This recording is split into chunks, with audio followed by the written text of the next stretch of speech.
Have you ever, like, really stopped to think about what makes you, well, you? Hmm. Not just, your favorite color or how tall you are, but all the deep, kind of interesting parts. Yeah, the stuff underneath the surface. Exactly. Like why you feel super strongly about something or why maybe a certain family tradition means so much. These aren't just random facts, right? They're sort of woven together to make you. Absolutely. They're threads in a bigger picture. So, welcome to the deep dive. Today, we're on a pretty fascinating mission, I think, exploring the question, who am I? And maybe even who are we? That's a big one. It is. And we're not just looking for like simple dictionary definitions.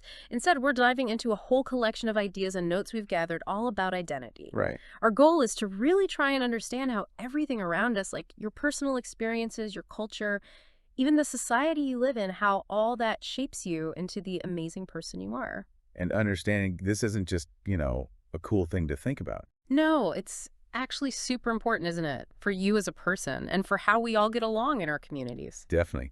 It's an exciting journey we're starting. We'll be exploring identity not as some fixed thing like a statue, Mm-hmm. but more as something dynamic, Mm-hmm. always kind of shifting and evolving. We're going to use all the materials we have to sort of unravel how our own choices, our friends and groups, and our cultural roots all mix together. To make that unique fingerprint of who we are. Exactly. It's about discovering the forces, some obvious, some maybe less obvious, Yeah. that make us us. Okay, let's jump right in then. And I want to start with a question for you listening. If your identity is like a journey you're on, right? What part of the map do you think you've drawn yourself? Interesting. And what parts were maybe already there when you started? Is identity something you were just, boom, born with, like eye color? Or is it something you're constantly building, maybe changing throughout your life? What do you think? That's a fantastic way to put it Mm-hmm. because it really gets to the core of how complex identity is. Yeah. It's definitely not just one static thing you get at birth, like you Hmm. said, like eye color.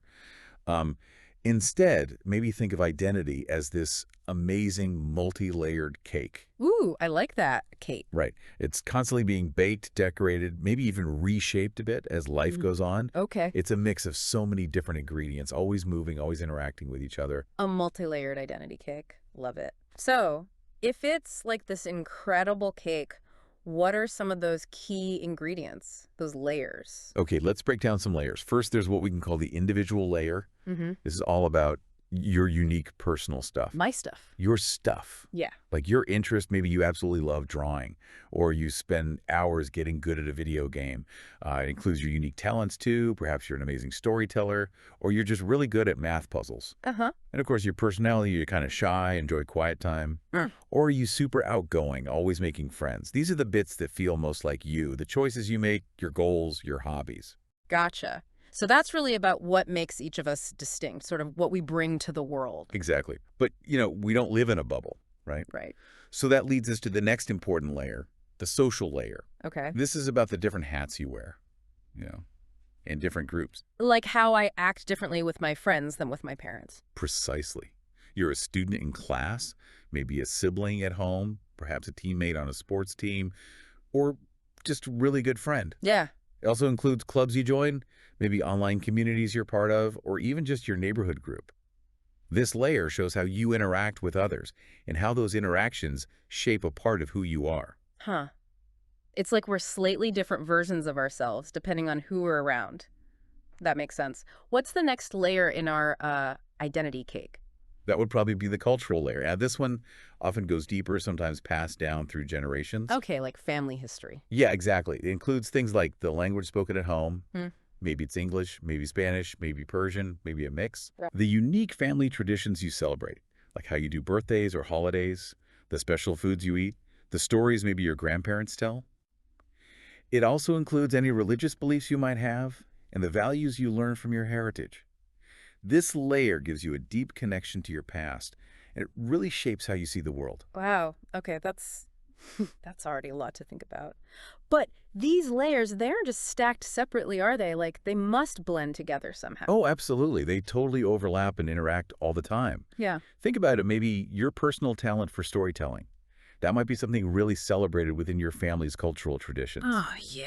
Or maybe your social role on a team pushes you to set new personal goals for yourself. These layers are constantly influencing each other, creating this truly unique individual. Hmm. Maybe just take a second right now and think about one personal interest, one social role you play, and maybe one cultural tradition that feels really important to you. Okay, here's where I think it gets really interesting. We've talked about these different layers. Now, picture that identity cake again. If you had to point to one layer that changes the most as you grow up, which one do you think it would be and why? Is it your individual choices, your friends, your family traditions? Oh, that's a tough one. And honestly, there's no single right answer because it's so personal. That's true. But Yeah. often, what we see change quite a bit are things in the individual layer and the social layer. Okay. As you grow, your personal interests definitely shift. Like Good. the video games you loved when you were 10 might not be the same ones you love at 15. Totally. Your goals change too, maybe from wanting a specific toy to wanting to learn guitar or, make a difference somehow. And your social circles, your friends, the groups you belong to, those often change quite a lot as you move through school and life. So those parts are maybe more fluid. They react more to new experiences. Exactly. More fluid is a great word. The cultural layer, while it can also change and evolve, often provides a more sort of foundational sense of self, Yeah. like the base of the cake, maybe. Right, the sturdy part. Yeah, but it's all connected. What if your personal choices lead you to join a new social group that has totally different cultural traditions? How do those layers then adapt or influence each other? It's like a constant dance between them. A dance. I like that. And speaking of layers and maybe the bigger picture, let's add one more, kind of the biggest layer to our cake metaphor, the global layer. What does that one involve? Ah, the global layer. This connects you as, well, a citizen of the whole world. Okay. It's about sharing universal human values, things like kindness, fairness, empathy, stuff that goes beyond specific cultures or borders. Huh? It also includes the huge impact of global technology, like how social media connects you to people literally all over the planet, how global news shapes your understanding of things, Hmm. or even how you might be influenced by music or fashion trends from different countries. This layer reminds us that even though we're unique individuals with our own cultures, we're also part of this much larger human story. So maybe take another second and think, which of these layers, individual, social, cultural, or global, feels most important to you right now? Okay, let's try and make these ideas even more real. Let's talk about a specific person. Imagine someone named Zara. How much of who Zara is do you listening think she actually chooses for herself? And how much is shaped by, say, her family or the society she lives in? It's easy to say both, but like, where do you see the balance? Zara is a great example to explore this interplay. Our notes give us a few details about her. For instance, we know Zara speaks Persian at home. Okay. Now, that's probably not a personal choice she made initially, right? It's a direct influence from her cultural layer. It's Yeah. a language passed down by her family. Right, connecting her to history and community. Exactly. It connects her to a specific linguistic heritage, maybe millions of other Persian speakers worldwide. It's like a root grounding her. Got it. So that's a clear cultural influence. Definitely. Now, let's look at something else about Zara. Hmm. She absolutely loves playing football soccer. Ah. This looks like a clear example of her individual layer really shining through. Hmm. It's a personal passion, right? A hobby she has chosen to pursue. Yeah, something she enjoys. Exactly. And it shapes her activity, maybe her friendships on the team, her personal goals like getting better at playing. This passion might even introduce her to completely new social circles. So we see the cultural part, the language, and then this personal choice, the sport. Is there anything that kind of blends both? Yes. Actually, our notes also mention that every Friday, Zara helps cook special family recipes. Oh, That's a wow. beautiful blend, I think. The recipes themselves, the ingredients, maybe the way they cook, the tradition of doing it together that's a strong cultural layer influence, probably passed down. Right. Family tradition. But Zara's active participation, her choice to help out, to learn it, to spend that time, that's her individual layer working right there. She's choosing to engage with her heritage. So she's strengthening family bonds and her connection to her roots, but it's still her choice to jump in. Precisely. And maybe she's learning a useful skill too. That really shows how tangled up these layers are, doesn't it? So, thinking about Zara, what does this all mean for you? Can you think of something you do that feels like purely your choice? And maybe something that's clearly a family tradition? and maybe something that feels like a mix, like Zahra cooking. It's often harder to pull them apart than we think. It really is. The lines get blurry, and honestly, that's what makes identity so fascinating and rich. Okay, let's get a little creative here for a second. Imagine drawing a quick identity web. Put your name right in the middle, Okay. then draw maybe 5 or 6 circles branching out for different parts of your identity. Could be a hobby, a cultural connection, a value you really care about, a language you speak, maybe a dream for the future, or a key personality trait. Got it, like a mind map of me. Exactly. Now, looking at your web, which parts do you think you might share with other people, maybe even people listening right now? And which parts feel truly unique to you, almost like your secret ingredient? That's a fantastic exercise. And it highlights something really crucial. While lots of people might share similar interests, like loving the same music, playing the same game, or even going to the same school, Yeah, lots of overlap. right, but the specific combination of all those elements, that's what makes each person's identity totally unique. It's like that recipe idea again. The cake. The cake. Lots of people use flour, sugar, eggs, but the exact amounts, the extra things you add, how you bake it, that makes every cake different.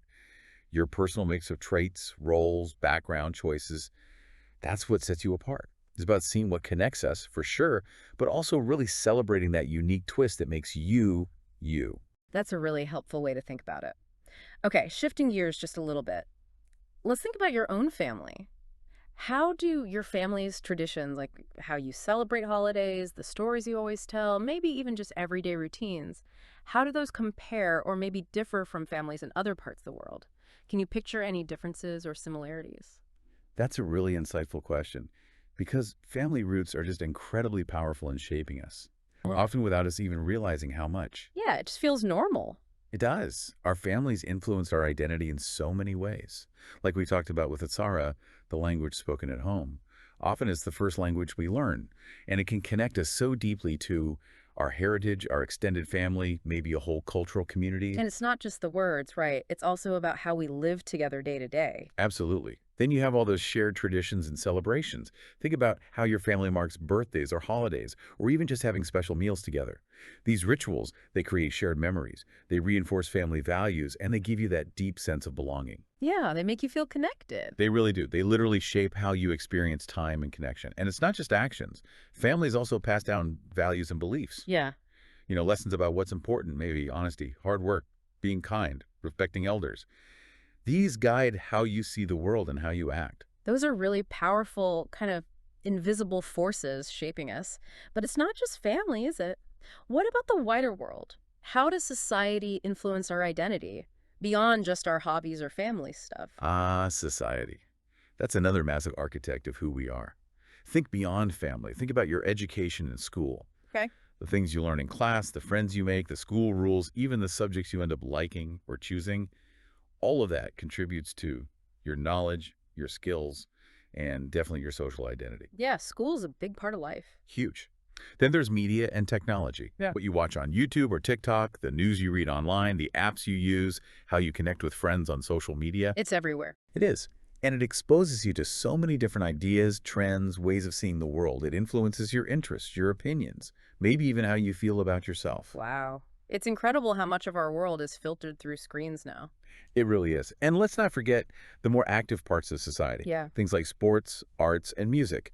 The teams you play on, the music you listen to, or maybe even create. The art you enjoy or make yourself. These are all ways to express yourself, find your people, and develop passions that become part of your identity. Uh-huh. And finally, your peer groups, your friends, the people you hang out with, the social trends you might follow, or maybe even push back against those interactions, heavily shape your social identity, your sense of who you are compared to others your age. Okay, here's a real challenge question then. Thinking about all those societal influences, especially media and technology, can technology actually change who we are as people, like fundamentally? Maybe give an example of how you think it might. This feels like a big one because tech is just so there all the time now. That is a big thought, definitely relevant for your generation. And I'd say yes, technology absolutely has the power to reshape parts of our identity, for better and for worse, potentially. How so? Well, for example, think about having constant access to global information through the internet. That can seriously broaden our perspectives, right? Yeah, you can learn about anything. Exactly. You might get exposed to cultures, ideas, social justice issues from all over the world that maybe you never encounter otherwise. This could make us more globally aware, more empathetic maybe. It influences our values, our interests. Okay, so that's a positive change. It can be. But then, on the flip side, think about the curated content we see on social media. Hmm. The stuff algorithms feed us. Mm-hmm. Sometimes that can actually narrow our perspectives, creating echo chambers where we only hear things we already agree with. Mm-hmm. Or it can even affect our self-esteem, constantly comparing ourselves to perfectly edited online lives. Yeah, that's true. It can also change how we develop social skills if we replace too much face-to-face interaction with screens, or how we form opinions if we only see quick headlines instead of digging deeper. So it really makes you think about the choices we make with technology and how those choices both reflect and actively shape who we're becoming. It's definitely a two-way street. That is a lot to consider.